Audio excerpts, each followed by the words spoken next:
So, good afternoon, everybody, and thank you so much for joining us. I can see that we are at 107 attendees and counting. So it's wonderful to see so much interest in this issue. I think it's probably testament to all of the brilliant committed people such as yourselves who are doing work in this area. And also aware we've got people joining us from Canada, from South Africa, from China, from Ireland. So welcome to all our international guests as well. So just to let you know, this webinar is being recorded and we'll make it available on the 1752 Group website after today. And by way of a trigger warning, I won't be going into any detail about experiences of gender-based violence, but we will be mentioning and discussing them.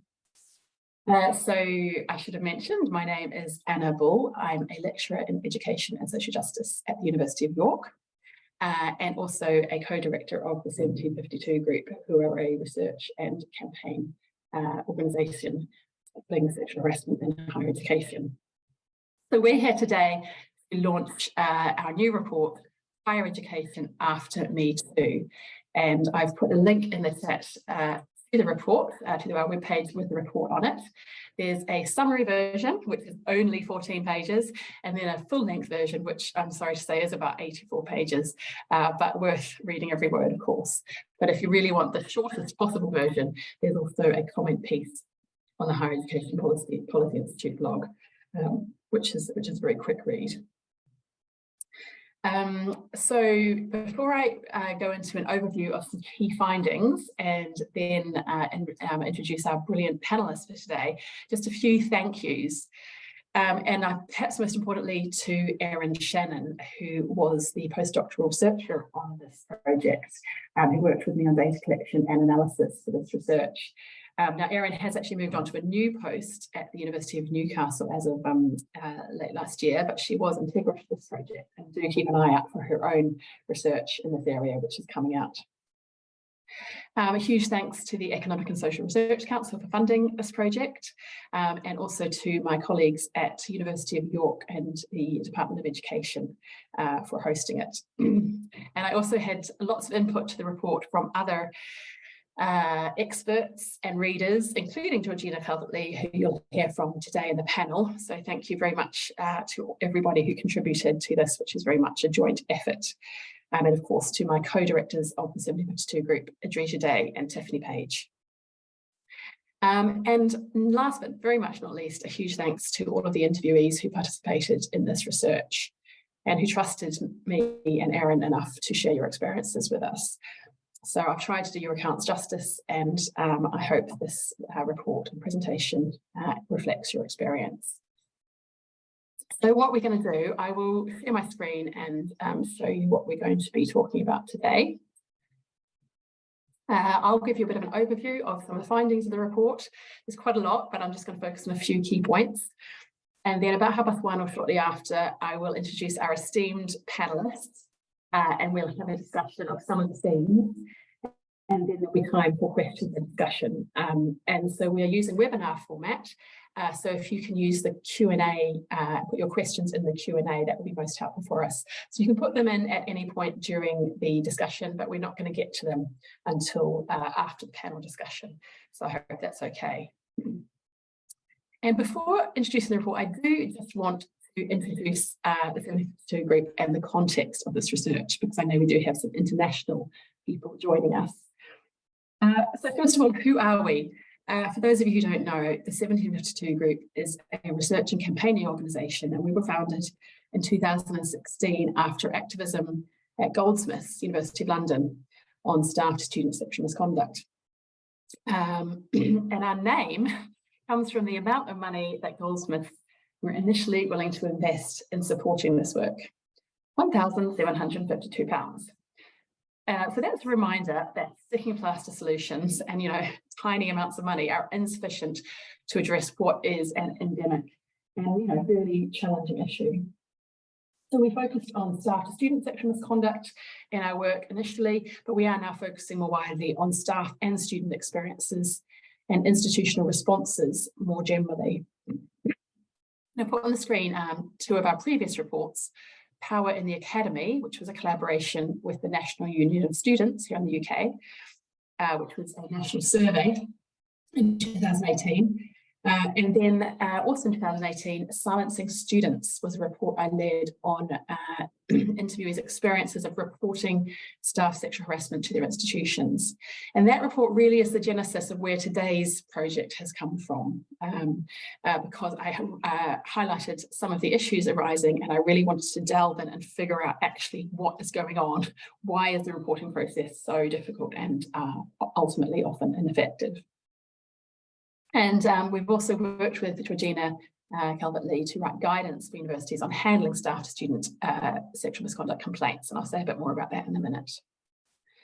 And just briefly for the international visitors, the UK context, if you're not familiar with it, in the UK, there is currently no statutory requirement for higher educations to have anything specific in place to address gender-based violence and harassment. There's wider regulatory and legal obligations, but nothing specifically around sexual harassment.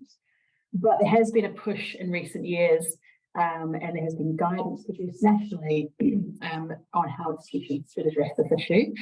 And currently there's a consultation going on from the Office for Students, which are looking into creating a regulatory requirement around how universities address sexual harassment and misconduct experienced by students. But as a result, there is a kind of a very patchy provision, which I'll say more about in a moment. So moving on to the research and the report that we're launching today. The aims of the report were to explore how UK higher education institutions have responded to reports of disclosure of gender-based violence and harassment since 2016. So I know I've said in the title higher education after Me Too, which was 2017, but the reason we've gone back to 2016 is that is when key guidance was published by Universities UK on how institutions should handle these reports. So at 2016 was the point where they knew that what they should be doing or what they could be doing in this area. A second aim was to analyse strengths and challenges in reporting and disciplinary processes from the perspectives both of those who are reporting sexual harassment and misconduct and also staff who are handling those reports. So that's also a new element to this research. And a kind of a different way of thinking about the project, which might be helpful, is for those of you who are familiar with Sarah Ahmed's work, Complaint, and her wider work on her being a feminist killjoy. She's written this brilliant account of how it feels, that the experience of being a complainant and the inequalities that create the context for difficulties in dealing with complaints in universities. And she says that complainants have to be institutional mechanics in order to get their complaint through an institution, because it's so confusing. They have to get in there and get their hands dirty in order to try and figure out how the whole thing works. So in this research, I'm trying to be the institutional mechanic. I'm trying to describe the policy, legal, and institutional context that has led to the experiences that complainants are having. So rather than complainants themselves having to do it, I'm hoping to shed light on it with this research. So for those of you who want to know about my data and methods, there's two sources of data. So it's an interview-based study. And 25 interviews were with staff involved in responding to reports and disclosures. So I'll call them response staff. And so this was people across a wide range of roles. So there's HR staff, student services staff, complaints officers, senior leadership, academic managers, students' union officers, students' union advice staff, investigators. And so as you can see from that wide range of roles, it's a job dealing with these reports is a job that is diffused across the institution. And so within these 25 interviewees, I had 3 case study institutions. I'm not naming them, I'm anonymizing everybody in all the institutions in the research. And so I was trying to get a sense of how different institutions were addressing this issue. And then on top of that, we had purposive sampling of 5 further interviewees who were external investigators or had experience or knowledge about GDPR-related issues. Those are 2 areas that we wanted to shed further light on. And then we carried out 27 interviews with reporting parties, both staff and students. So 8 of these were people who experienced student sexual violence and harassment. 13 had been students at the time that were first targeted by staff. Now, this is a blurry boundary. Some of those people went on to become staff members, but this is their status was a student at the case at the time of the first incident. And then we had 6 interviewees who were staff who were targeted by other staff. And reporting parties were all women, apart from 2 interviewees who were men who were leading on behalf of a group, and they themselves hadn't experienced such harassment, but women in the group that they were leading a complaint for had. So that reflects the gendered nature of this issue, whereby women are much, much more likely to be affected than men. And so I'm using the term reporting parties because not all of the people involved in reporting, not all of the interviewees were victim survivors. Some of them were reporting on behalf of the group, and there were other victim survivors in that group. So I'll say a little bit about some key findings and then kind of delve into some of the issues that arose through the study. So to start with, actually a positive good news story about what's going on and what's changing. There was some evidence of specialist support being provided to students, although unfortunately this was not the case for any staff reporting parties. And this is something that's massively changed in the UK higher education sector over the past 6 or 7 years. During the time the study has been, the time period the study was looking at, a lot of institutions are putting in place specialist support, mainly for students. And if you're one of these people, if you're on this call in this webinar and you're one of these people providing the support, I mean, there was evidence from the study of that it made a huge difference. And I just want to highlight one interviewee, Kelly, I've changed all of the names, who was an undergraduate student who'd been targeted by a staff member for sexual harassment over a course of 3 years. And she actually ended up dropping out of uni for a year as a result of this. So it had been a very long standing issue. And she said once she reported, there was a sexual violence officer who met up with her once a week. And Kelly said, she was just amazing. She had a real understanding of those kinds of abusive powers and of gender-based violence. All members of staff that were involved, as in my tutors, my supervisors, they also understood that this wasn't my fault. And they were able to see it for what it was, whereas during it, I wasn't able to see it for what it was. So, Kelly was actually quite positive about the response from her institution mainly because of this specialist support. It was absolutely life-changing for her, particularly for this quite insidious and ongoing and manipulative form of grooming and sexual harassment that she experienced. However, in this context, when it came to formal reports, the most common outcome for the formal reports during the study was that responding parties, whether that's staff or students, left the institution during the investigation. So when I say responding parties, I mean those accused of gender-based violence and harassment. So if it was students, they might have graduated during the investigation process, if it went to investigation. And if it was staff members, they left and got another job elsewhere. So this has always been a problem, and it was one we've highlighted previously, but it seems that this is actually becoming even more of an issue because more reports are getting into the system. So out of the 18 cases from my interviewees that went to a formal investigation, in 9 of those cases, the responding party left and graduated, one process ended. And most of the time that meant that there was no further action taken. There is, as everybody else has pointed out, and so this is not an original finding, there is a high level of variation between higher education institutions and how gender-based violence and harassment reports are being handled. Some institutions are doing some really progressive and positive work. They are taking robust disciplinary action, they're doing good quality investigations, they're giving amazing support to students and increasingly, well, whether to staff or not, we're not sure. But then some institutions, it's all left to one man who's dealing with it all on his own, one person. So this is a massive issue. And whether regulatory requirements will change this remains to be seen. So a fairly unusual aspect of this research is I spoke to response staff as well. And one of my main findings here was that response staff handling these reports, particularly the reports that go to formal disciplinary cases, but even the informal disclosures, are carrying a huge level of risk, and often individually or in a team. And this is due to the lack of clear guidance on actions to take. So when I say they're carrying a high level of risk, I mean, they're working on high risk issues where there's a high risk of harm to reporting parties themselves, self-harm, to responding parties, and also to the wider student and staff body if there is some serious perpetration going on. So one response staff interviewee really captured it really well. She said, in all honesty, I feel in some ways like regulating bodies since 2016 and overturning ZELIC, which was guidance that said universities shouldn't investigate these issues.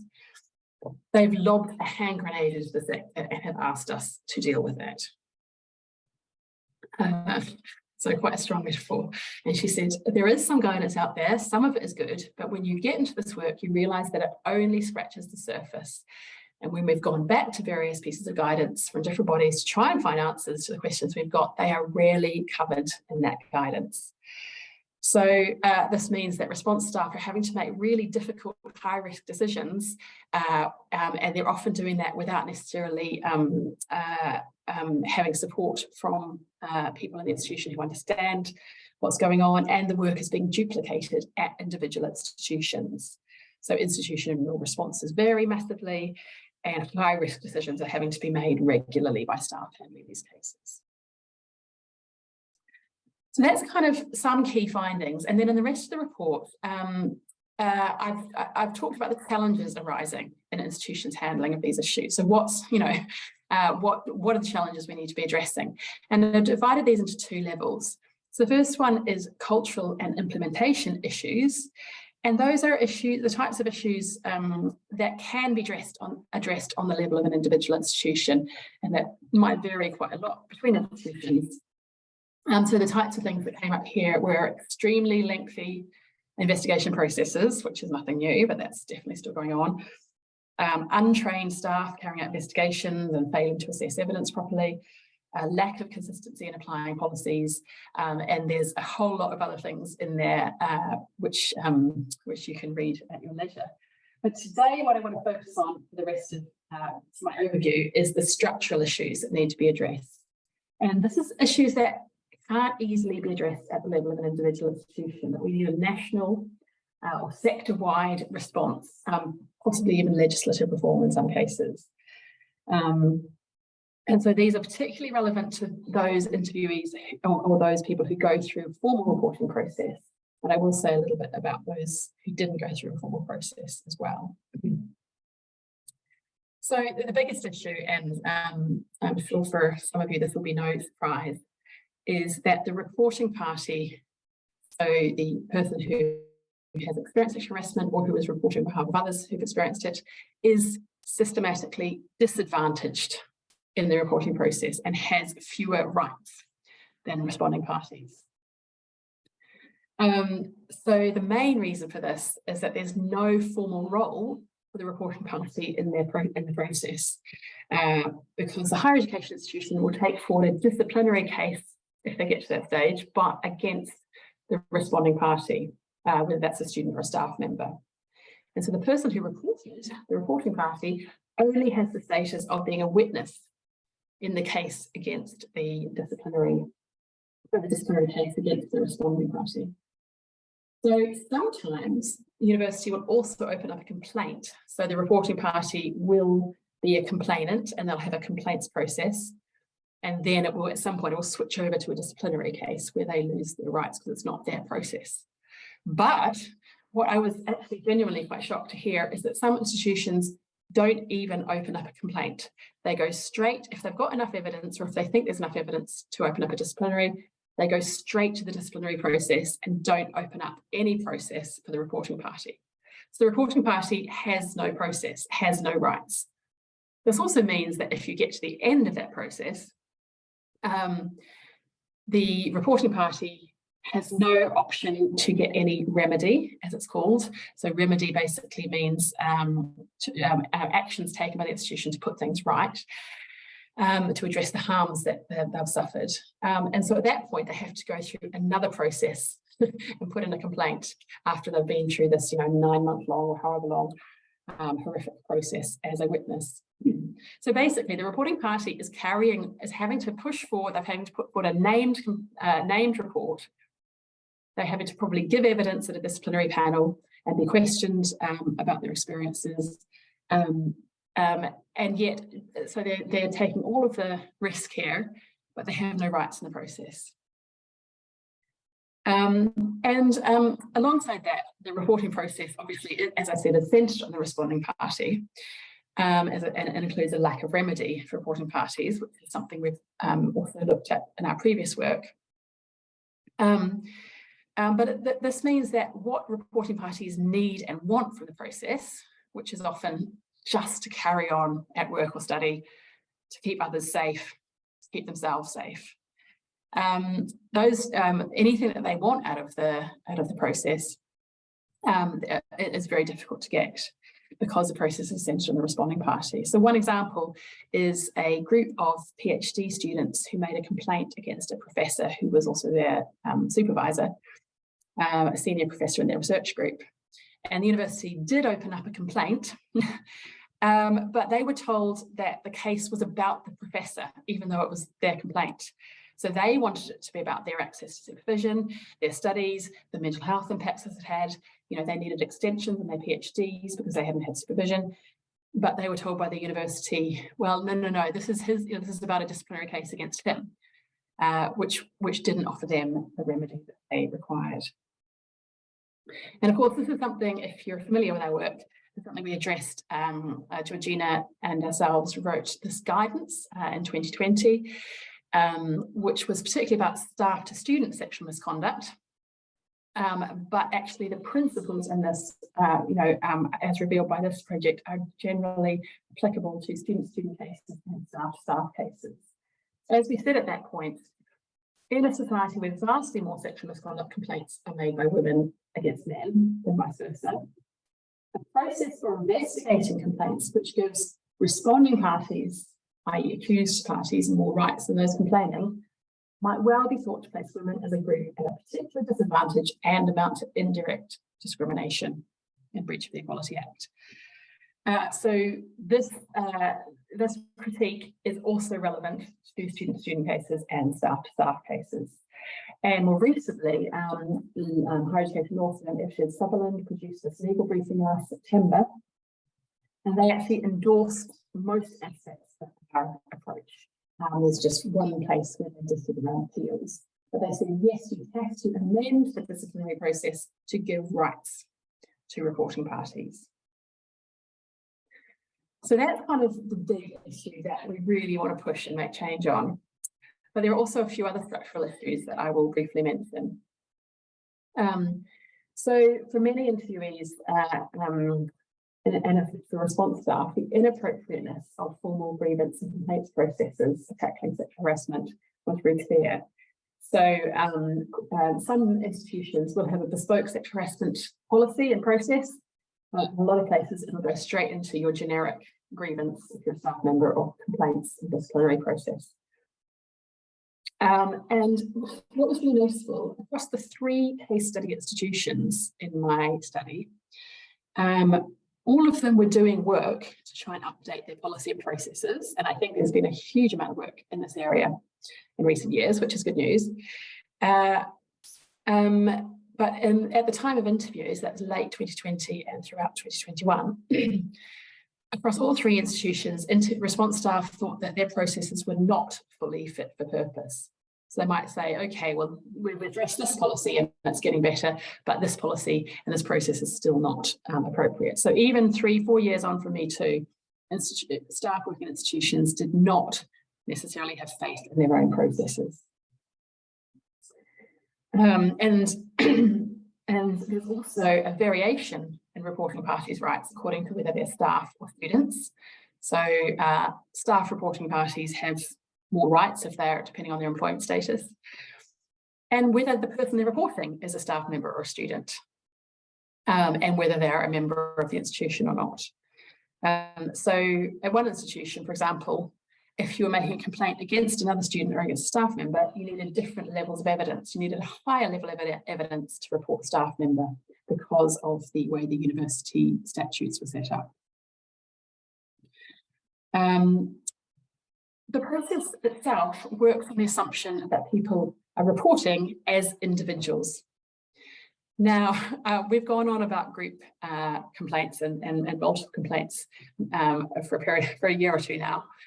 But a lot of the time, sexual harassers and perpetrators are targeting multiple people. Now, we have pretty good evidence, both for students and for staff perpetrators, that they're likely to target more than one person, sometimes at the same time or sometimes over a period of years. And yet we have a process that individualizes this issue, which assumes that it's going to be an individual reporting party against an individual responding party. And so in the report in text box 6, I've talked a little bit about the group complaints, and we'll come back to this in the panel discussion because it's a super important area. People also talked about the lack of appropriate alternative options to formal disciplinary processes. If you don't want to go through a formal process, sometimes for many reporting parties, the best thing they got was precautionary measures. So some measures put in place during a reporting process to make sure that the person they had reported was told to stay away from them, which I know a lot of student cases are using, so a no contact order. And for many people, that was the best thing they got out of the process.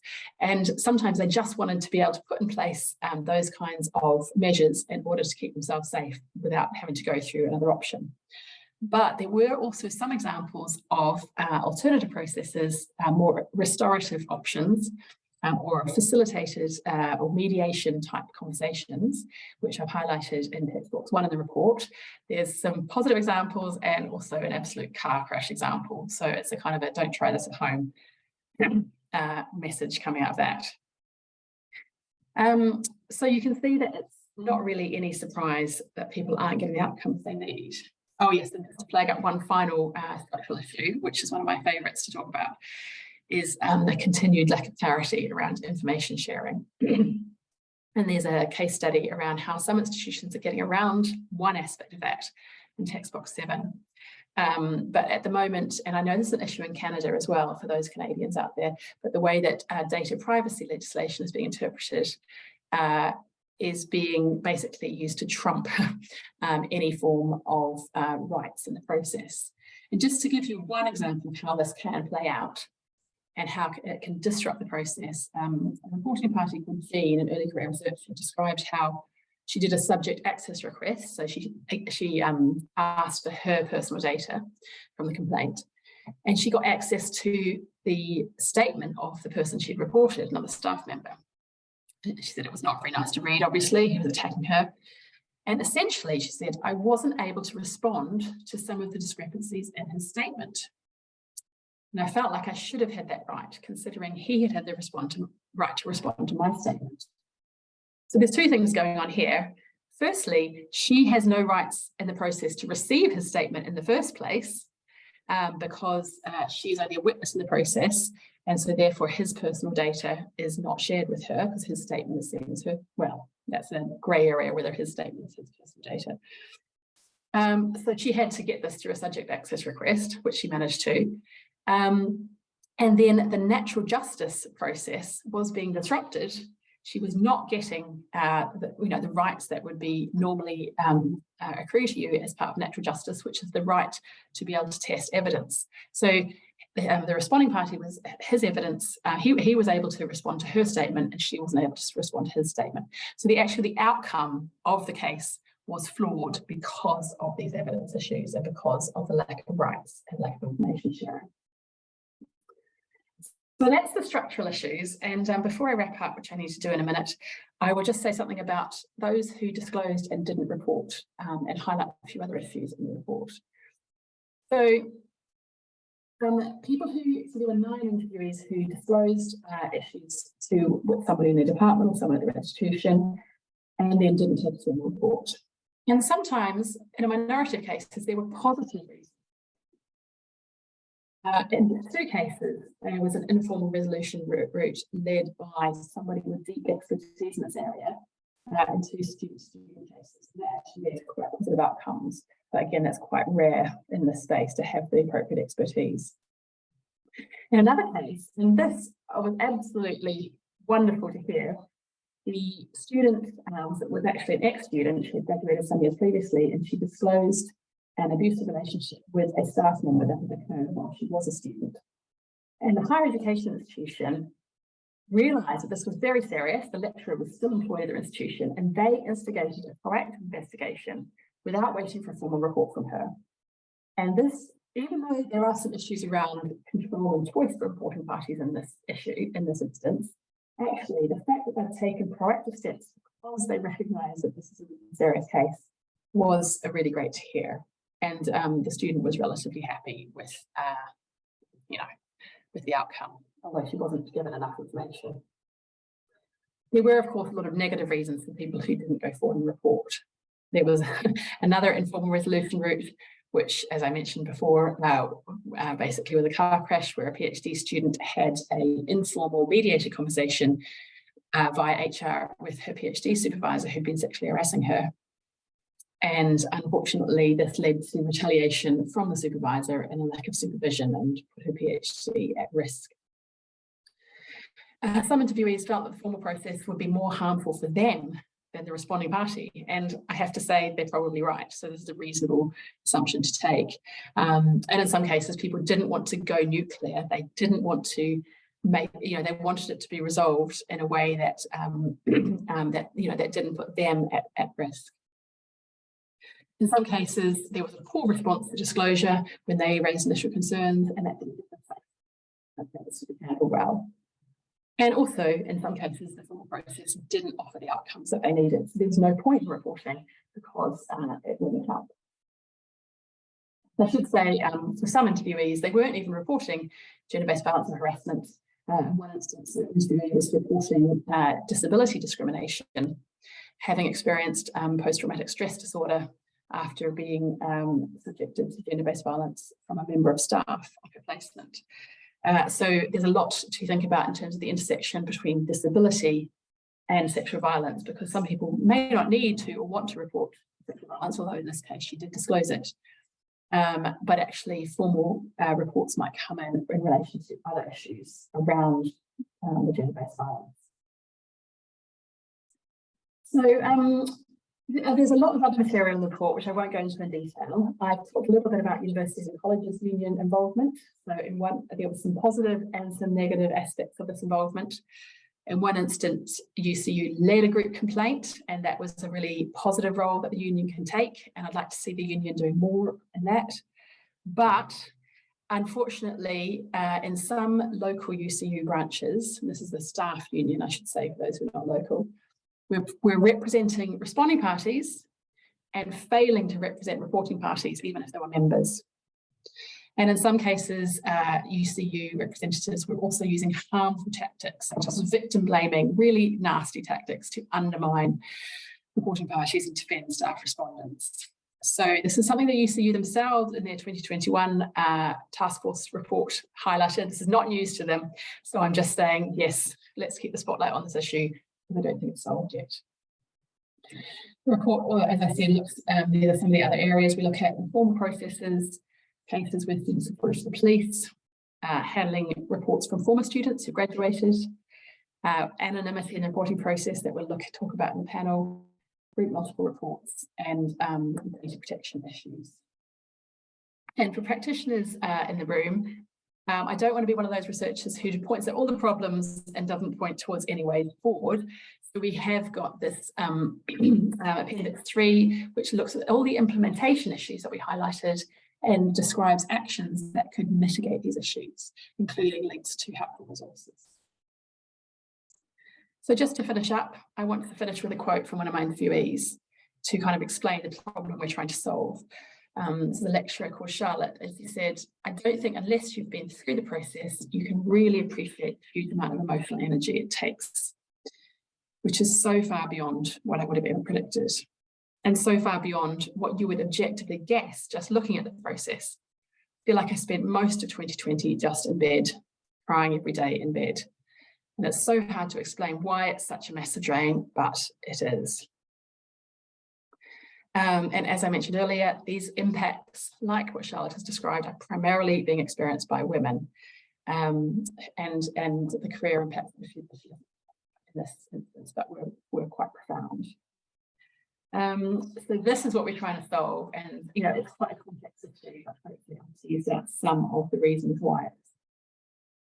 So I put some contact details and some support organisations, including DIVA, panelists, brilliant organisation, rights. So we are now going to turn to a discussion with the panel, and then we'll get to the questions and discussion from the audience. So I can see there's some questions coming in already, which is fantastic.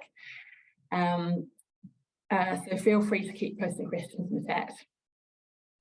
Sorry, not in the chat, in the Q&A. But now I would like to introduce our brilliant panelists. So maybe I could invite you to turn your cameras on and we'll get to see everybody. So I'm so excited about this panel, I can't tell you. I'll introduce everybody and then we'll jump into some questions. So we've got Diva Saeed, who is a sexual harassment lawyer at Rights of Women. And Rights of Women, of course, are a brilliant charity who provide advice to women on their legal rights. We've got Jo Nuckley, who is head of the Outreach and Insight team at the Office for the Independent Adjudicator of Higher Education. And the Office for the Independent Adjudicator are an independent body who review student complaints about higher education in England and Wales. We've got Julie Dennis, welcome Julie, who is Head of Inclusive Workplaces, which can I just say that's the best job title ever. And she's from ACAS, which is the Advisory, Conciliation and Arbitration Service. So they're a non-departmental public body who give employees and employers advice on workplace rights. And last but very much not least, we have Georgina Calvert-Lee, an employment and equality barrister at Bellevue Law and co-author of our 2020 guidance on handling staff sexual conduct reports. And Georgina takes legal action against universities on behalf of students and staff who've experienced gender-based violence, harassment and other discrimination cases. So I've got about 4 areas I wanted to cover and before we open up to wider questions. So I wanted to start by talking about some good practice that's emerging from ACAS and OIA, and thinking about what we can learn from that. So ACAS now have specific guidance on their website for employers to handle sexual harassment complaints, which is really, really helpful. And the OIA, the Office for the Independent Adjudicator, last year, I think it was last autumn, produced your new good practice guide, good practice framework. And joy of joys, there's guidance on handling group and multiple complaints. And so if in the report, in text box 6 on page 45, we've got a whole couple of pages on group and multiple complaints, because this is a huge issue in this area. So I wanted to talk about this. So this is group complaints are where a group of people come together and make a joint complaint. And multiple complaints is when multiple individuals come together and they might not know about each other, but they're making a complaint about the same responding party, the same person. And as I mentioned, this is a huge issue for tackling gender-based violence and harassment because serial perpetration is common. So the OIA have got some guidance on handling group complaints in their new good practice framework. And this is, I know it's aimed at kind of COVID and industrial action related issues, but I'm hoping we can use it to address gender-based violence and harassment. So I wondered if we could start with you, Jo. Could you talk about how, would you anticipate higher education institutions applying the guidance on group complaints to sexual harassment and violence reports? And is this something you've come across so far? So I think you're right. When we were writing this, we were not primarily thinking about this kind of topic in putting that into our good practice framework revision, but there is nothing to stop providers reading across from it. I mean, we can't cover everything in our good practice framework, so we expect providers to identify good practice here and think about how that applies to something else. I think to come to the last part of your question first, have we seen a lot of this? No, we haven't. I couldn't promise that we've never seen one, but I don't believe we've had many. if any, group cases that relate to sexual harassment, misconduct, or gender-based violence. And the question, for us, when we talk about a group complaint, we are thinking about something, either the same event that has happened to a group of students, or an event that has had a very similar impact on a whole group of students. And I think that in gender-based violence, you would know better than me, and many of the people on the call would know better than me, the extent to which that happens. I think our experience so far has been that the complaints we've seen, the impact on the individual student has been really very personal, very unique, and very individual, and they want something quite specific for themselves. So I think there is nothing to stop providers from using a group approach, particularly if that is what students are wanting to do. And that is an important part of deciding what approach you take, is to listen to the people who are making reports or making complaints. But I think part of this question is, because of the structure that most providers use, which I know we'll come back and talk about, this distinction between complaints and disciplinary. Once something is in the disciplinary process, it's not really a group complaint or an individual complaint anymore. It is a question of whether a provider is looking at a single allegation or multiple allegations under the same process. In terms of how providers might respond to complaints as a group or not, I think the important thing to think about as a provider is the support that you're offering, and whether it is appropriate to offer it to them as a group or whether they need something individual. And I think it's really important for providers to remember that if students are coming to them as a group because they feel there's strength in numbers, there is safety in numbers, just because they are acting as a group, that doesn't remove your obligation to support each one of them individually. If you are relying on a group process so that the group can support themselves and each other, something is going a little bit wrong there. So yes, students will draw support from each other, but that should not be the only source of support. I suspect where providers are having concerns about taking these kind of things forward as a group is when they're thinking not so much about the complaint part and how to support students and delivering outcomes and remedies, that sometimes you don't even have to wait for the outcome of a disciplinary process. That's over here. What the students need is support going forward. They need assurance, they need security, and that is not necessarily dependent on a disciplinary process. But what providers get very anxious about is the prospect of the evidence in the disciplinary process being to some extent tainted by the possibility of collusion that comes up in group submissions. And so I think that is what providers are really worried about in thinking about groups from complaints from students. And that then is a question of making sure that the people who are investigating and carrying out those processes understand how to get high quality evidence from the sources they have available to them. That is super helpful, Jo. Really interesting. I would follow up, but I actually really want to hear from Julie, because so ACAS provide the guidance in relation to staff and employee complaints. So Julie, would you expect employers to use similar approaches to handling group complaints or multiple reports for cases against staff? Absolutely. So what people may not be aware of is ACAS actually has a code of practice on disciplining grievance procedures. That is set, so if people go to an employment tribunal, that organisation will be checked that their process follows our code of practice. And it's very clear in our code of practice that states that a collective grievance, because this is what it's called, that's the terminology we use, should be handled in accordance to their organisation's collective grievance process. So institutions should already have a collective grievance process in place. If not, they need to make sure it follows the same guidelines that we're setting out in our code of practice. And what our code of practice states is that to keep things fair, an employer should do all of the following. So they should aim to follow the same fair process. they should gather evidence from all sides, and they need to consider all of the information. I think the other thing I want to just pick up on is what Joe said around, you know, investigators themselves. I think it's really important, and what we see from ACAS is people need to be trained correctly on how to undertake investigations, and especially if it's that collective approach, because you know, a good investigator will be able to interview all of those participants. And quite rightly, as you said, Anna, already, is perpetrators don't just target one person, so there probably will be a pattern.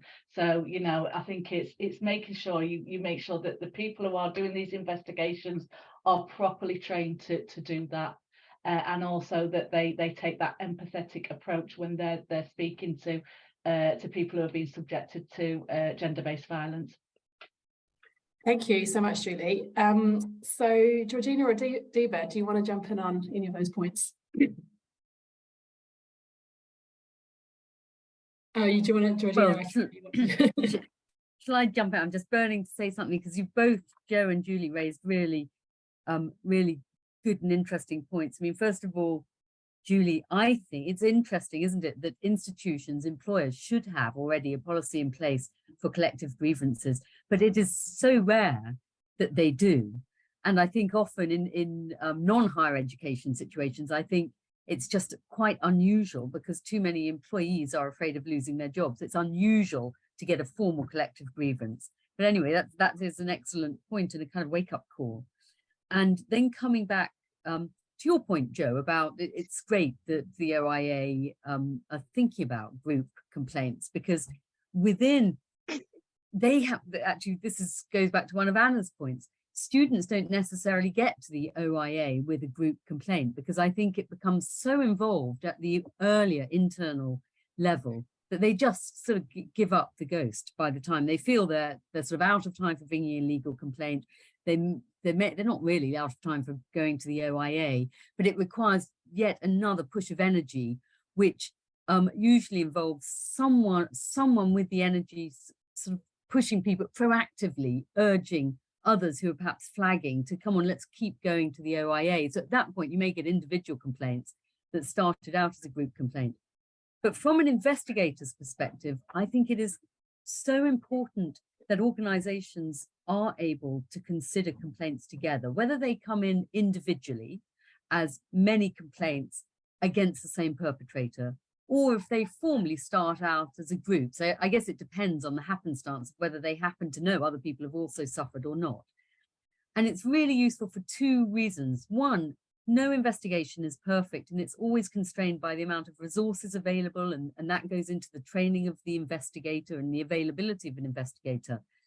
But it also goes into the chance of who a particular complainant happens to know in order to gather evidence. I mean, any one individual has a circumscribed amount of evidence they can bring to bear, but two individuals will have two bases of evidence to bring. And while some of that will overlap, some of them will bring in additional people. And so if you want to aim to get the best investigation possible, you want as much data as possible. And so therefore bringing in the sort of the universes of evidence that each individual complaining about the same person can bring to bear just means the investigation will be better, because it will have considered more things. And it will also be more efficient because there will be overlapping evidence. And so you don't want to have 3 or 4 different investigators sort of inventing the wheel again, you know, starting with just one bit of evidence here and someone else considering someone else's bit of evidence. And so none of them quite getting up to perhaps the preponderance of evidence that they need to have to take any action. So that's why I think they should use group complaints, but they do have to be careful about the risk of collusion. So I think you have to try and not take it away, that sounds completely wrong. But as soon as it's been flagged that there are multiple complainants, they do need to each have their independent supports network so that they don't have to rely on each other for support, because each time they have to rely on each other, there is a risk they will speak to each other, and that will be deemed to be collusion, whether or not it actually is collusion. And so guarding against that's important. Yeah, that's definitely something that we've come across a lot, and that we really need clearer guidance on. And Dee, but outside of universities, is this something that you've come across? Yeah, so no, well done on such a fantastic piece of research, by the way. Thank you. And it has such wide, everything you said just has such wide application to the workplace as well. But on this particular point, I think in the workplace, you know, if you are in an industry where it is unionized and those people are in a union, you can see why that's so important, because it helps so much with the disparity between the parties. And this is so much of the problem that you spoke to about the complaints are all seen as individual and nothing is seen as cumulative. So every woman, every survivor has to kind of start at zero. And that's really, you know, I think it's so important that you tap into this, because this idea of collective grievances or complaints kind of really taps into the whole spirit of Me Too, and there being safety in numbers, and meaning it's much more likely that people are going to come forward if they have, you know, multiple people around them. What I would say in terms of, you know, often this kind of behavior is not just the sexual harassment itself or the sexual violence, but these people tend to have sort of, you know, a long history of problematic behavior, whether it be bullying or racism or drinking, and what multiple people in a complaint can do, like Georgina says, is kind of speak to all of those other aspects that one particular survivor might not have seen as much, and help build much bigger, you know, much sort of broader narrative of what this person's behavior and patterns of behavior has been like. So I think, you know, there should be kind of more strength in that kind of evidence, and it should be sort of treated in a sort of very weighty way, that this many people have come forward, and this is so much of the problem, that it takes so many people usually to come forward to ignite any kind of investigation or change as well, because lots of these complaints are, you know, they're kind of pushed down at the first instance. People are made to feel like, you know, perhaps they've got the wrong end of the stick, and you know, what they experienced is kind of minimized. What I see is that, you know, people are not kind of encouraged or put in touch with those people who might be able to support them, or you know, they will often have no idea that anyone has ever made a complaint about this person before. And that's a huge problem, I think, as well, because it makes them feel very gaslit and unsupported. And also, they might say, oh, well, I know somebody else had a problem with this person. They left the organization, or they you know, had to leave, or whatever there was, this person had been previously settled out of the organization. None of that seems to amount to very much to the person reporting. And I think that, you know, you've got to be able to pull those, you know, all of those threads together if you're ever going to sort of tackle it properly. I mean, this is resonating so much with some of the accounts from my interviewees. In one case, there were 15 reporting parties. In one case, there were 13 reporting parties. And neither of one of the complaints was not resolved, one was only partly over. You know, and these questions about who actually contacts the other witnesses, who goes out and looks for them. Institutions are not being proactive in doing that. And they're not necessarily letting staff and student group complaints go forward together. So sometimes students are told, oh, you have to make a complaint on, you know, through student processes, and staff can do through staff processes, whereas in fact the issue might be affecting both. So anyway, we could go on about that one, but I've got I want to cover a couple of more issues before we get on to questions from the participants. So just to say, we won't get on to questions from participants until about 10:02 or so. But a second issue that comes up like all the time in this work, particularly on staff student cases, is around confidentiality and anonymity in the reporting process. If you're interested, you can look at the report at text box 4 on page 33, which looks at a couple of examples of how institutions are trying to negotiate this. And this is really important because often the students who are targeted by staff, or where there's a big power imbalance, it's too risky for people to go forward. And I will just actually briefly share my screen, because I wanted to highlight the guidance from OAA and ACAS that I've mentioned in the report. The OAA says it's not normally appropriate to keep the identity of any witnesses secret during disciplinary proceedings.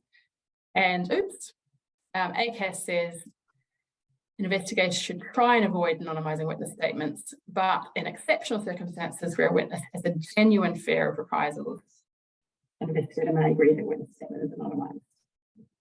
but if it goes to a employment tribunal, they may be required to disclose the names of anonymous witnesses. So it's very, very, very rare in my experience, for investigations to allow anonymous witnesses, but it's a hugely important process. And until there's ways forward on this issue, we're not going to see sexual harassment cases. You know, we're going to see this issue of serial perpetration going forward because people are too scared to speak out. So there's a wiggle room in here, and the OAA says it's not normally appropriate. And I want to just excavate that wiggle room for a few minutes. And actually, Georgina contributed to this section of the report. So maybe, Georgina, you could explain in a little bit more detail the thinking behind allowing some anonymous reports alongside a named complaint, which is what we've suggested. Yeah, I'm happy to, Anna. I think first it's quite useful to think, well, why are anonymized reports not allowed?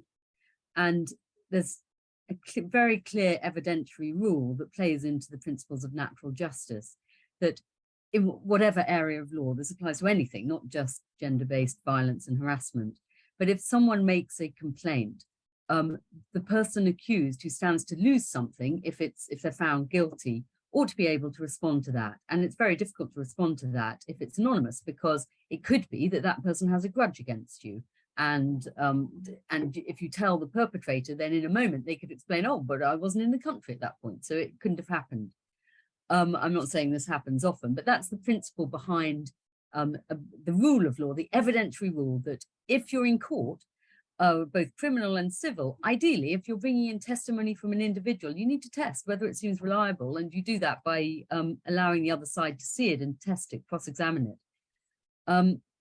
Okay, so far so good, that seems unobjectionable, but it is a bit different where you have a crime or a civil wrong, gender-based violence or harassment taking place within a closed community like academia, where there is such a disparity of power and such a very real prospect of victimization because careers can be ended without the appropriate reference, or just the sort of soft nudge, wink, wink in the right corner, and someone's career will be ended. And that's a very real possibility, and also something that is very hard to police.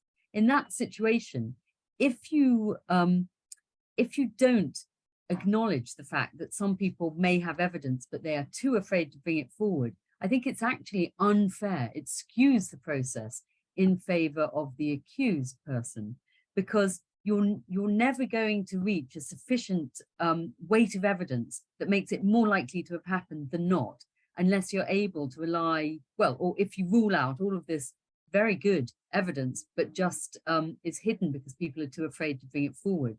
So I do think that within the university process, especially, but also in civil court too, they sometimes should, an investigator at least, should take account of anonymous information, or more weight will be given to something that is confidential. So the weight to be attacked, to begin with, you should not rule something out just because it's anonymous, or just because the person says, I will only give this evidence if you keep it confidential. But you do have to tread with caution, because any time you deviate from the normal standard rule of evidence, there's a possibility, or you increase the likelihood of findings being challenged down the line if action is taken against a perpetrator against whom this type of evidence has been used or relied on.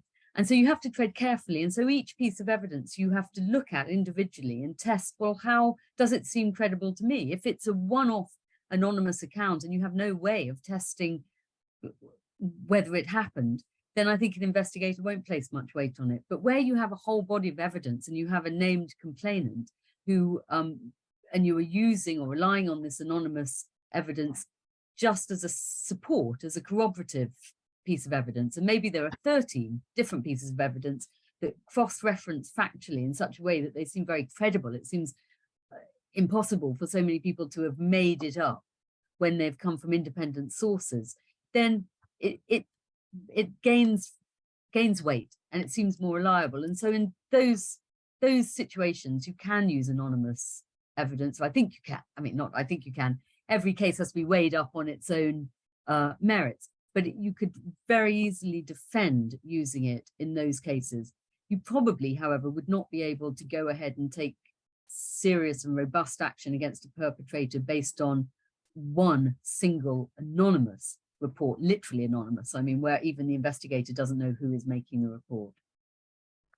Yeah, so this, I mean, but all the work I've done on particularly staff to student sexual harassment over however many years it's been now, this has been possibly the biggest issue in reporting processes. So maybe I could come to Julie, then Joe, for your take on this, and then Deepa, you can jump in. Yeah, that's fine. Thank you, Anna. I think, first of all, I just want to clarify that the quote in relation to ACAS is in relation to a reluctant witness. And that guidance actually does go on to state that where an investigator decides that the circumstances do warrant an agreement to anonymity, an interview should be conducted and notes taken without regard to the need for that anonymity. So an investigator should then consider what, if any, parts need to be omitted or redacted to prevent the identification of that individual who's coming forward. And I have known organisations that have done this. It's really important through that investigation process to be able to protect those people that come forward, because they don't know what the outcome's going to be at that moment in time. Yes, I think, you know, where Georgina's coming to, I think when we get to an employment tribunal, then that everything has to be disclosed in the bundle. And yes, you could have perpetrators turning around saying, well, I couldn't have possibly known who the people were because nobody has told me who they are. I think the other thing as well that Georgina has flagged up is a bit the issue around victimisation as well. So, you know, organisations need to think about how that manifests itself, you know, clearly is again under the Equality Act, and people are protected through victimisation, you know, if they suffered a detriment because actually they have made a complaint of harassment or discrimination, or they're supporting somebody else as well. So again, I think, you know, that needs to be part of the process. So employers need to think about that, whether they're dealing with informal or formal action. And if they do find that anyone who's come forward is then subject to victimisation, they need to deal with that as well. And that needs to be taken very seriously and as soon as possible. Yeah, it's wonderful to hear, Julie. And of course, victimisation is absolutely rife in these cases. So it's wonderful to hear that there is space for confidential reports to be taken forward from ACAS's perspective. And what about from the OAA's perspective, Joe? Yeah, I mean, I would say Georgina and Julie have both summed up beautifully in terms of the quote from us there. Yeah, the word normally is doing some pretty heavy lifting, but it is normally that gives providers discretion to do something different. I'm really pleased in our discussion and in your report, you know, you draw that distinction between total anonymity and confidentiality. Yeah, there is definitely room for flexibility, for taking a different approach. You know, that we see cases that are perhaps students reporting other students for things they've put on Twitter that is very offensive and misogynistic or racist and so on. And yet you don't necessarily need to know who the complainant is to make that case. So there are examples where it's perfectly possible to go forward without necessarily needing that. I feel like I should be cheering right now. Yeah. On behalf of all of the women who've been told by the universities they can't do this. I'm feeling quite emotional. Deepa, do you want to jump in? I think, you know, Anna, that's so important, that point you're making, because I think it's more to do with a sort of misconception of how these cases should be handled, right? Like if there is not a victim who's willing to put it all on her shoulders, and there's this, you know, kind of attitude that this, you know, evidence should weigh less. And I think what Georgina said is perfectly sensible. It's obviously case by case, and it will depend on the situation.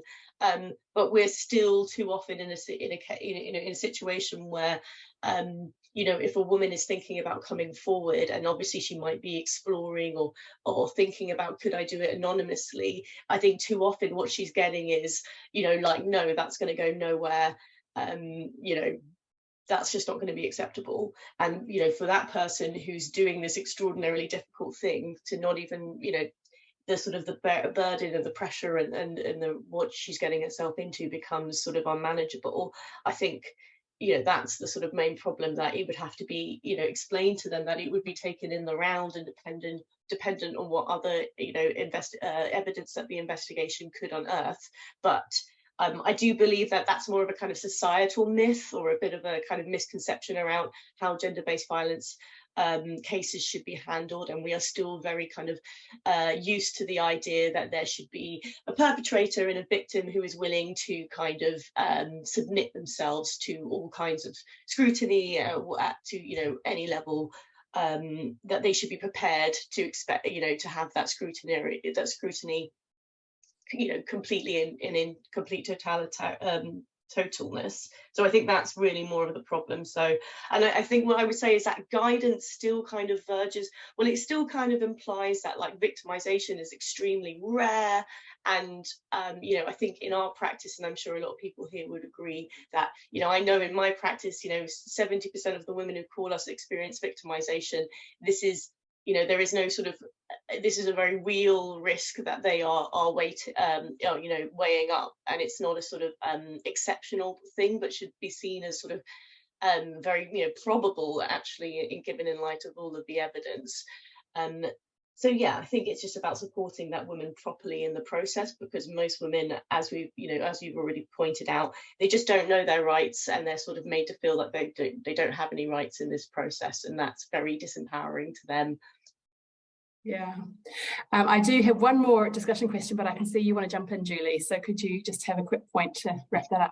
Yeah, sorry about it. Yeah, just wanted to point out very early on in my EDI career, I worked in an organisation where it wasn't a sexual harassment case, but it was a really very horrible bullying case, and we had a collective grievance. There was a number of people, and we anonymised all of those individuals because they were frightened to death. They didn't know if this person would get dismissed or not. And we were really lucky in that organisation that we agreed with the TU that when that case went to disciplinary, the person accused was left the room while the witnesses came and gave their evidence to the disciplinary panel, but the trade union reps still stayed in there. And, that was the only way we could enable these witnesses to give evidence. And, it resulted in the individual being dismissed from the organisation, and I was proud that we pushed that, because it is really important. People are it's all about the power dynamics, and it's what bullies do. They make you feel it's your fault, so you're less likely to speak up. So I think it's really important. If possible, organisations should do everything they can to try and protect those witnesses. This is absolutely wonderful to hear, and I'm sure a lot of people in the audience will be really interested. Now, I do want to get to the audience questions, but I want to just spend a few minutes before we do that on the elephant in the room, if that's it, which is this question of the lack of parity between the rights of reporting and responding parties, which I think is, an issue that we've been highlighting, but this, for a few years, but this report really, really highlights it even further. And so this is obviously an issue that goes beyond higher education. And if we want to make the reporting process less burdensome for victim survivors, then we have to address this imbalance in rights. So maybe, Deepa, if you could start us off, is this lack of rights in the process a problem outside of higher education as well, in your experience? Yes, yeah, unsurprisingly it is.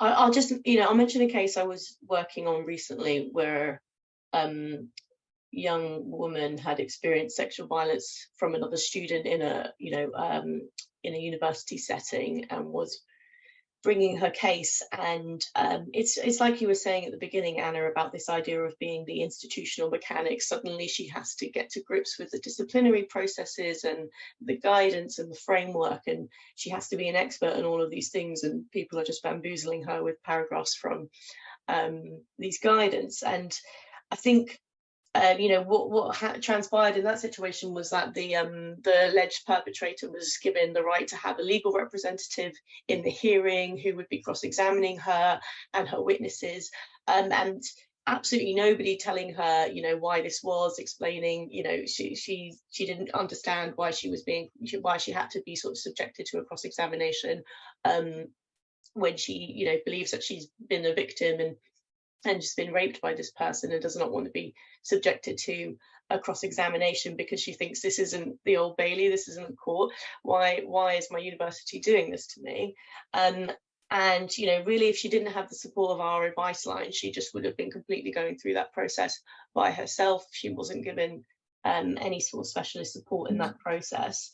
And so, look, this is just happening every day. This is happening to people. And I don't, honestly, I feel like sometimes the rights of the perpetrator are kind of put on a higher setting than the rights of the victim often, because it's like you were saying, they have no rights in this process, and they become just a sort of accessory and a witness, and that is extraordinarily disempowering for them, and they feel like they are,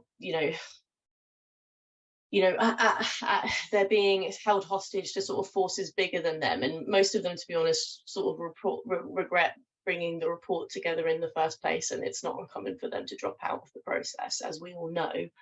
So I think this really needs to be addressed as a sort of wider issue, and it's exactly the same in the workplace.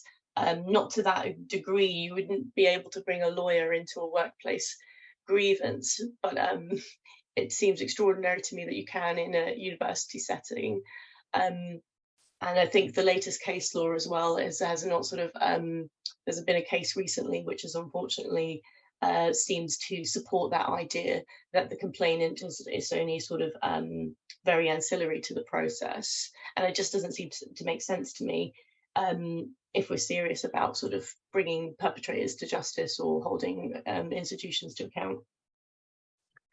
Yeah, and so that, I think one of the questions in the chat has mentioned that recent legal case, AB versus XYZ, which is allowing lawyers into student disciplinary cases, which is pretty concerning. But yeah, so maybe we could turn to Julie and Joe about adapting the disciplinary process to give reporting parties rights and to make it a fair process according to natural justice. Julie, would you like to start? Is this something that ACAS would support in relation to sexual harassment policies? So, I mean, obviously, as we said at the beginning, ACAS is in place to give advice to employers and employees.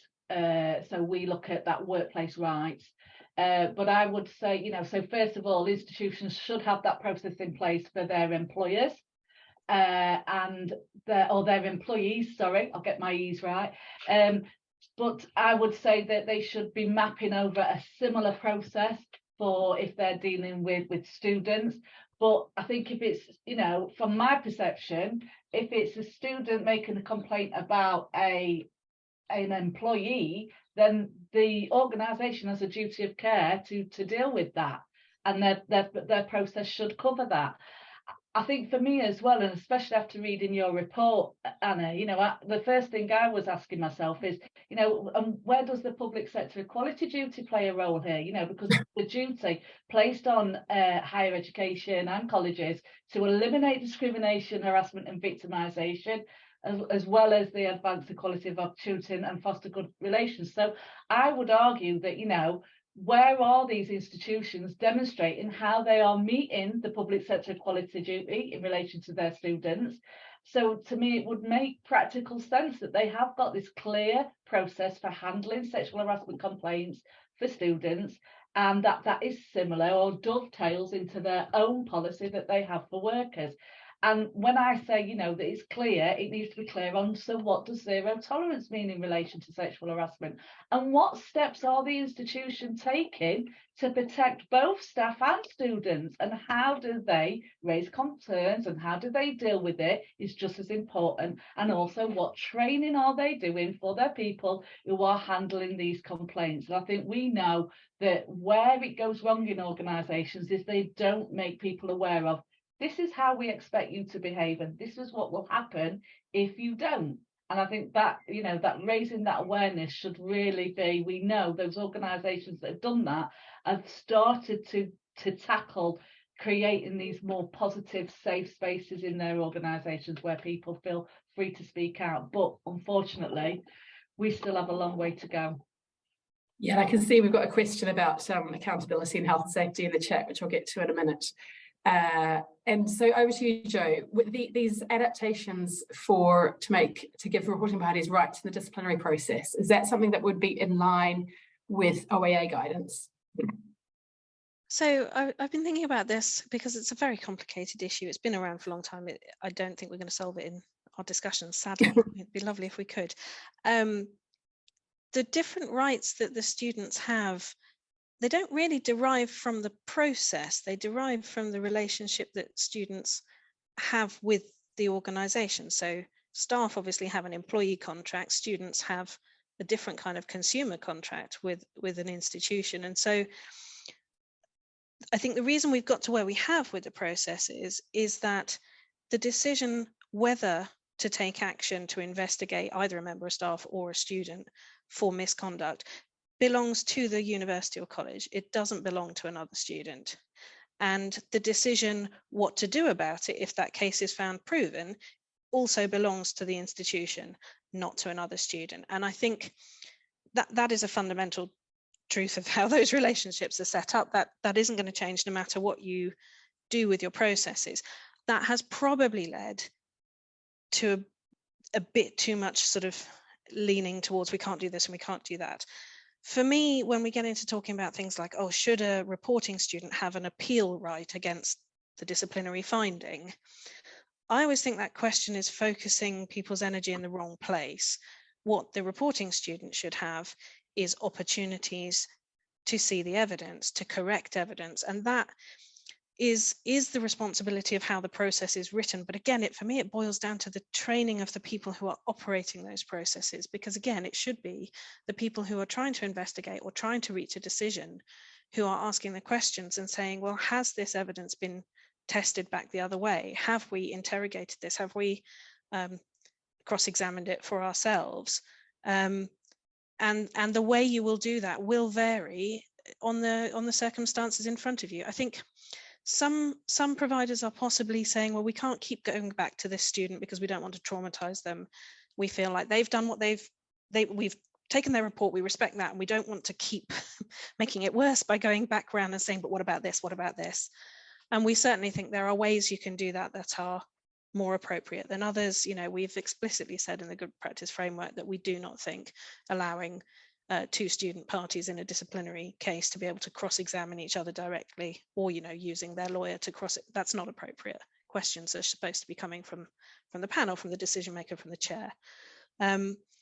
So I think for me there is a lot more that should be done to explain to students how the process will go forward, what they can expect, and to talk to them about whether they want to make repeated statements, whether they want to be able to hear part of this, whether they don't want to. And some of that is case by case. Yeah, they're complicated issues. They really are. They really are. And so, but that's really helpful to hear you say that it would be an expectation that the reporting party, if they want to, should have the opportunity to see and correct the evidence. And so the example I gave of Jean, who, I mean, in this case, it was a staff member who didn't have the opportunity to correct the evidence. And this is common. This was not just a one-off. This was many instances from staff and students. But for me, rather than saying, you know, that person should have that right, for me, the emphasis on that panel should be well aware that they need to do that.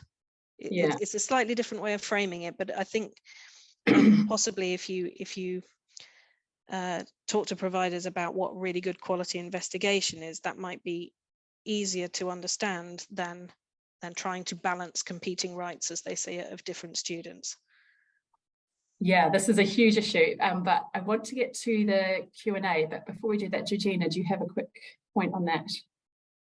Well, I don't want to stop you getting to the Q&A really, but I think you put the point very well, Joe. It's all about ultimately trying to get to the truth. And I don't think you can get to the truth unless you test the evidence back and forth, which will essentially give the parity of arms that you're calling for, Anna, and that I've been calling for. So it's looking at the same thing through a different lens, I think. But ultimately, we all want to get to a point where there's the greatest body of evidence, so a fair decision that's been, you know, tested one way and another can be reached.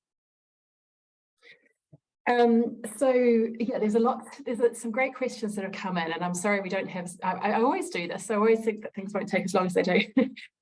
But I'll just draw out some of the questions, and if there are any questions that panelists can answer, type your answers to, please feel free to jump in and answer any of those. First of all, there's a question about the Health and Safety Act and creating an unsafe environment. Sanctions and liability under health and safety are criminal and are far more effective. Well, you read my mind. One of our recommendations of the report is that the Health and Safety Executive should take an active role in relation to sexual harassment. However, as it stands, they delegate this responsibility to the Equality and Human Rights Commission. So the Health and Safety Executive do nothing around sexual harassment. This is, an absolutely bizarre and major situation. And so one of the things that we've suggested is that Universities Colleges Union, Trade Union Congress, and others raise this issue with the Health and Safety Executive. It's quite a difficult political issue. And this comes to an issue of accountability and health, because one of the things that it was very clear from my findings is that there are very few mechanisms for individuals to hold institutions accountable. So what does anyone from the panel want to jump in on that one, and the question of either the health and safety responsibilities or ways of holding institutions accountable?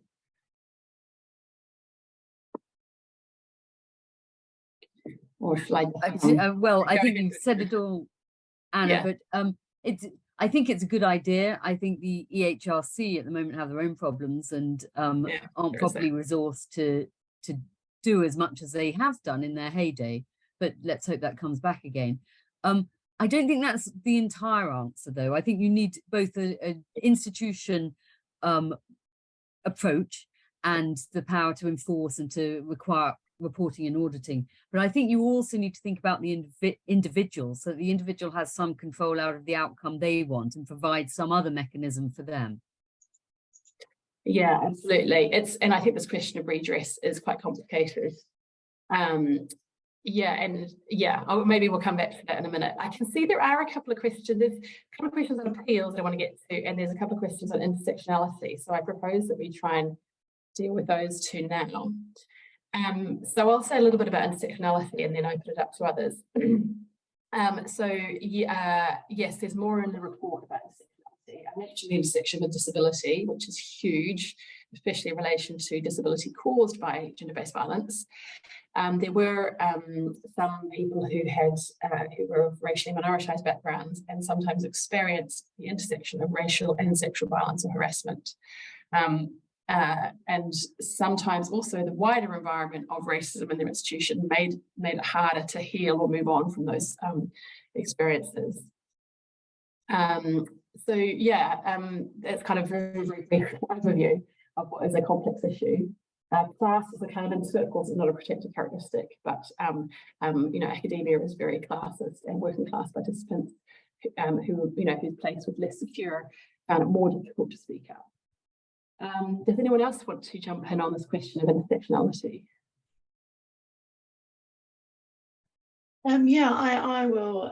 Just to say, it's actually what you were raising, the point you made about disability and sexual violent cases as well is really important, because all of these things are happening at the same time. And I think when an investigator doesn't kind of recognize these things, a lot of that can feed into the victim blaming and the kind of assumptions and the sexual violence myths they might be working off as well. Why didn't you report this? Why would you have done this instead of this? All of this kind of feeds into that. And if you don't have a kind of understanding of these these problems in the wider sense of them, then you're not going to be able to understand a survivor's point of view and why they might be hesitant to start this process, or frankly recognize that they might have a lot more to lose in this process than other people would. And I think there needs to be a lot more of an understanding when it comes to that. And then also just in terms of support as well. I mean, we are supposed to do sexual harassment cases, but in truth, lots of people come to us about racism cases in university spaces because there's just nowhere to go. There's no free legal advice unless you can pay for it yourself. There's nobody who's going to help, hold your hand at the very beginning and just sort of explain the basics to you. So I think that is a huge failing in the kind of in the sense of those that those victims and those survivors have to suffer in the first place. In terms of saying anything constructive on it, I just think it's, you know, Rights of Women, we do offer training which is looking at sexual harassment investigations from a trauma informed perspective, and we do try and base everything we do in you know, intersectional feminist perspective. So if that's something that would be interesting to any of the participants, please do get in touch. Thank you. And Julie, did you want to jump in? Yeah, just very quickly. I mean, we know from research when we look through that intersectionality lens that, you know, ethnic minority women are probably more likely to be sexually harassed. If we look at the LGBT plus community as well, you know, and again, I think with that community, sometimes there's a lot of misunderstanding, and I know when ACAS did our guidance a few years ago on sexual harassment, we made sure that we put that guidance, making sure that it was encompassing the different types of sexual harassment and how different people can be sexually harassed, and that sexual harassment isn't just one gender against another. It can sometimes be same gender identities or the same sexual orientation, you know, harassing each other. So, you know, it's looking through that, understanding how it manifests itself, and it's that power balance. Again, some of the research that our colleagues at the Equality and Human Rights Commission have done, and our colleagues at the TUC, you know, when we look at that intersectionality in terms of age, we know that younger women are more likely to be subjected to sexual harassment, those in lower paid work or unsecure work, because it's easier for those individuals to be targeted, and they're probably less likely to speak out because they're frightened that they're going to lose their job. So that's what it looks like from a work perspective as well. Yeah, thank you, Julie. Let's just squeeze in one more question before we finish. There's a question which is, what is the panel's view around whether staff student sexual misconduct complaints should go through complaints or go through disciplinary processes, or both? Now, our view is that there absolutely has to be a complaint opened up. It's not appropriate to go straight to disciplinary without the complainant having had the rights in the process. I can see Joe nodding. Do you want to jump in? Or... I was going to say, from ACAS's point of view, we will categorically say, under the code of practice, you have to do the investigation first. You can't go from that, to straight to disciplinary, because you may find that you've not followed your own processes. So you have to open up a complaint in order to do. Yeah, you've got to investigate it and have a complaint in the first place. You can't go straight to disciplinary. And Joe? Yeah, I would say that you can have a disciplinary without a complaint, because providers can start that process off their own bat if they get anonymous reports, you know, so that is that. But if a student is coming forward and they're saying, I want to complain, I want to be part of this process, yes, you run both. You run the complaints process. You are trying to respond to what they are telling you. That might lead to a separate decision to make a disciplinary process. But I think one of the misconceptions is that this complaints process stops because you're doing that. It might pause while this is happening, but you've got to pick it up again. They are parallel streams. It's not either or. If that's how you've structured your process, it's both. And therefore, a student should always get an outcome, and they should get a COP letter, and they should come and a to remedy. Exactly. Yeah. And I think that's so important in terms of like ensuring that they have communication throughout this process. Otherwise, you know, why the hell are they doing it? And also to kind of combat very often, and we see this in the workplace all the time, you know, GDPR and data protection is sort of weaponized against these women. And also, don't forget, you know, many of these cases, these victims would have been put the fear of God into them, that if they speak about this case, if they breach any confidentiality, it could be, you know, them disciplined, their jobs on the line, and employers and institutions are very keen to press that upon them, and then, you know, in exchange offer them no communication or kind of you know, outcome even. Yeah, so this is great to really clarify this. I'm aware that it's 2:30 and we're due to wrap up. But before we do that, are there any of our panelists who want to say, if you're able to stay for a couple more minutes, are there any of the questions in the chat that you would really like to cherry pick and say something about? Maybe all of them. I think I've got a couple of small things I'd like to say. Someone has asked, is there any provider they know that is banning legal reps in their processes. I would just flag that is not good practice to have an absolute students may not have legal representation. If you've got students on a course where potentially this disciplinary case is career ending, if it leads into fitness for practice as well, if they want a legal representative, they may be entitled to one. That said, definitely not the OIA's position that getting any of these processes heavily lawyered up is a good thing. It's not. But don't go away and write that you may never have one, because that's very easy to challenge, and then you'll have to run the whole thing again. And then my final point would be, for anyone working in this space, make friends with your data protection officer. Some of the examples that Anna's report has got about, students not getting something disclosed during the complaints and disciplinary process, but still being able to get it under the subject access process. This is insanity. Get your DPO officers involved in some of these discussions to move this forward, would be my wrap up thought. Thank you. There's plenty of insanity out there, but yes, thank you, Jo. And any wrap up thoughts from you, Julie, or Deepa or Georgina? Well, I think GDPR is a massive thing that will be the topic of the next webinar, but there are means of providing relevant data to someone, so it shouldn't be a trump card. I mean, a complainant has a legitimate interest in finding out certain data that may be someone else's personal data, and the university has to comply with various legal obligations, so they may have an obligation to provide it anyway. Yeah, that's really helpful. Deepa or Julie, are there any questions you want to jump on before we finish? Yeah, I guess my general sort of, just comparing it to the workplace, I think it really kind of goes back to what you said in your original presentation, Anna, about a lot of the guidance is surface level, and actually when it becomes tricky, which is, these are extremely tricky cases, it's always tricky.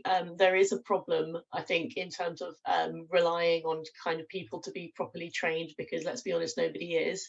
And that's why the guidance is so important, especially the workplace guidance isn't even statutory, so I don't know, it's not legally binding on the employer, so I don't know why it can't be a bit more helpful. So I think there's a scope there to talk about these things a bit more specifically, because we know that it's such a pervasive issue, and people really, in this situation, they need a lot of support in these processes, and if they don't have access to that, these processes can go so wrong. So yeah, I think it's a bit of both. It's training, but it's also good guidance and sharing that good practice. That comes back to the finding from the report that we do need more detailed guidance around, which goes a little, and ideally, I know the OIA, you need to be quite broad, and ACAS needs to be quite broad in all of it, but sometimes we need something a bit firmer than should, and moving towards the kind of must end rather than should end of things. Julie, do you have any final comments on that or other things? I think just to reiterate what the other panel members have said, I think, yeah, it does come down to training, but I think in terms of guidance, involving students in what that guidance looks like, that we, again, at ACAS, we're very much for employer voice. And I think when we're looking at institutions, then it should also be student voices. So if you're looking at guidance, if you're looking at awareness, involve students in that solution, because actually, you've got that wealth of knowledge that can help you change that culture. So involving those individuals in that is really key, really. And can I just push back on that? Does that include, the students will often ask for things that that are difficult to provide under current, but it's about having that conversation, isn't it? About, if you have that conversation, and if there are things that are difficult, to have that conversation and explain why that may not be. Because I think sometimes organisations make decisions and don't follow up as to why. Sometimes there are reasons why we have to say no, isn't there? So I think if you're involving people in those conversations to create that solution, that's one way through. And I think, again, like Davina said earlier on, what I really love about the approach around that victim-centred approach, and who are the people who are doing the investigations, thinking about, should it really be a man that's interviewing victims? Actually, would they feel safe opening up to to somebody else? Would they feel more comfortable speaking to another woman? You know, there are all different avenues that, you know, that best practice says out there. So there's different ways you can handle this. So I feel like we could go on for about 20 more years in discussing these issues, and I'm sorry we've gone over a little bit. But thank you so much to all of the participants who've come along. We managed to get to some of the questions, and there are some answers in the chat. Just to say, the recording will be made available on the 752 Group website, 1752group.com, and the report is, of course, available. I feel like there are some really important ongoing discussions to be had coming out of this, but I'm extremely appreciative of Jo, Julie, Georgina and Deba of you coming along to discuss these issues, and I feel like we have made some progress despite the shortness of the time. So I'd like to say a huge thank you for you for coming along, and thanks also very much to everybody who's come and listened today, and we will leave it there. Thank you very much. Thank you, Anna, and everyone. It's been a pleasure. Thank you. Thank you so much. Take care.